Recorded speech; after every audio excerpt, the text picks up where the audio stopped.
করেছে Indu, so what do you want to do?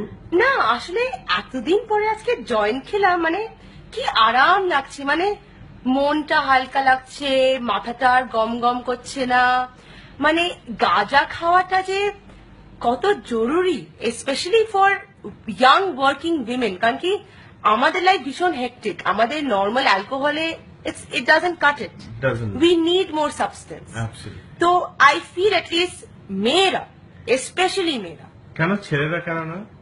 দেখো ছেলেদের জন্য অনেক আউটলেটস আছে, আজকাল তো সবই ইকুয়াল। না না না, দেখো যেমন পর্নোগ্রাফি, ওটা ছেলেদের জন্য আউটলেট, মেয়েদের জন্য অতটা আউটলেট নয়। আমাদের অন্য রকমের আউটলেট দরকার, যেমন গাঁজা বা হ্যাশ বা maybe once in a while acid ট্যাসিড, but only once in a while, মানে খুব যদি প্রেশার বেশি হয়ে যায়।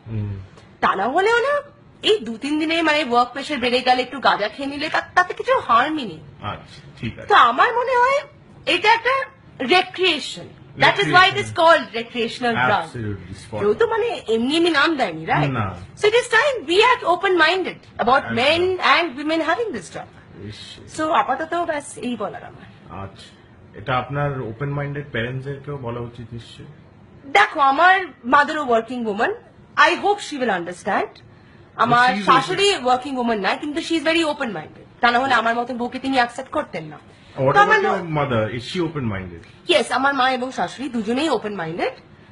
হ্যাঁ, হয়তো গাঁজাটা অ্যাকসেপ্ট করতে ওদের একটু টাইম লাগবে, because ganja it's got too much of a black mark, মানে there is this what is that word, মানে sensationalism, stigma attached to gaja, যেটা with time আস্তে আস্তে মানে আস্তে আস্তে to talk to parents about marijuana. It is important we give parents marijuana education. নিশ্চয়ই, the same way parents give us sex education. It is important because it has to be a symbiotic relationship. নিশ্চয়ই। তো আপনি খেতে চান আপনার মার সাথে গাঁজা? না না না না, দেখো গাঁজা is a personal choice. Just because I think it is necessary does not mean I should feed my mother.